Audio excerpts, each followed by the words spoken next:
Here's how I'm planning to run the LA Marathon, well, with minimal running.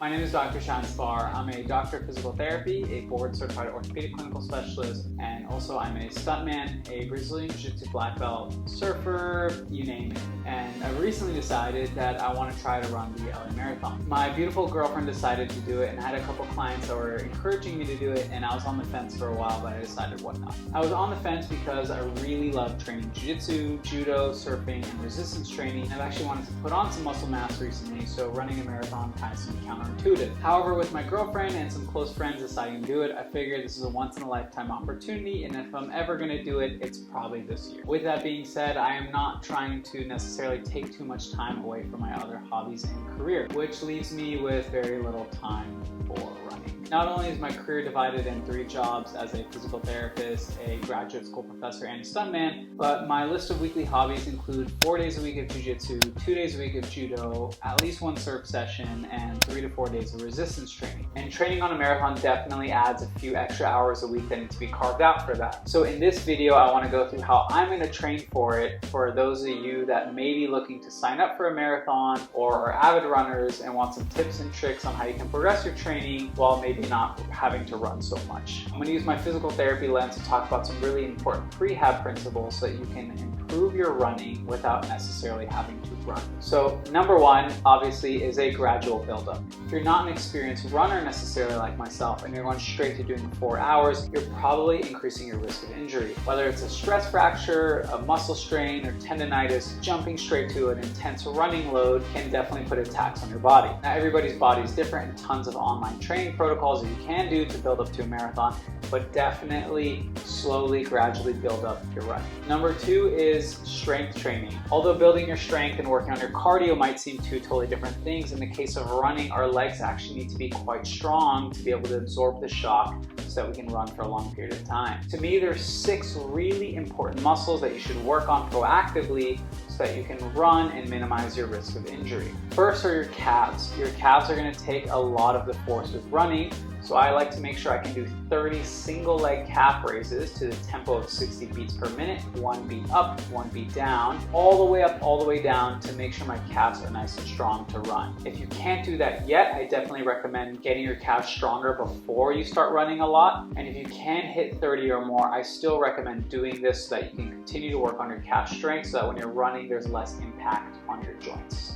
Number 2 and 3 are your muscles known as your peroneals and your posterior tibialis. These are stabilizer muscles of the arch of your foot, and they both work in shock absorption and propulsion when you're running and walking. If these muscles aren't strong enough and then we're adding a lot of running load, they can get a tendonitis effect to them. So I like to be proactive by making sure these muscles are nice and strong by doing 1-minute holds of these exercises. For the posterior tib, you're going to point your foot and roll it inwards and then get a band to give it some resistance. And for your peroneal muscles, you're going to point your toes and roll it outwards. You should feel this on the outside of your calf. And I'd also like to hold this for a minute with a band to get those nice and strong. Number 4 are your quads. I like to do a 1-minute lunge, or you could do a good stair workout or weighted lunges, squats, to really make sure your quads are nice and strong.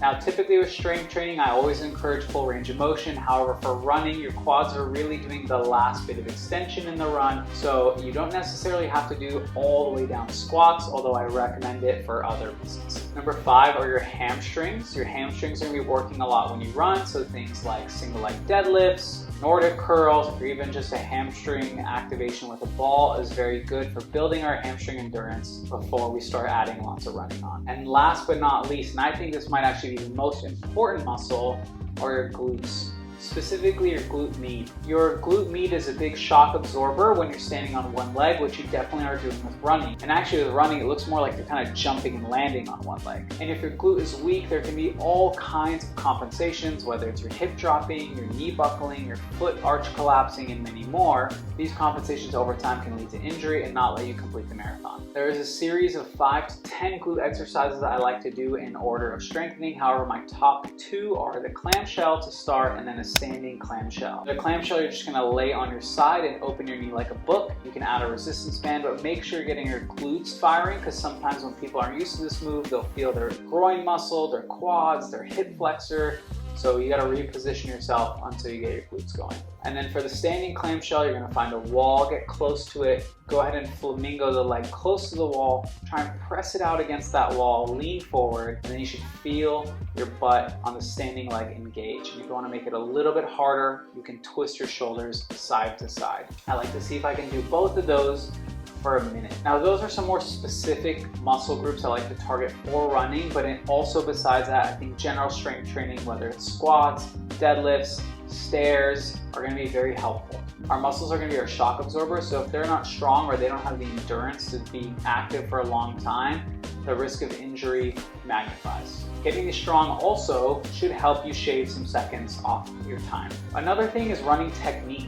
Now, I'm not necessarily a running coach. However, the more that we're jumping up and down and we're getting this vertical displacement, the forces that our body has to absorb increases a lot.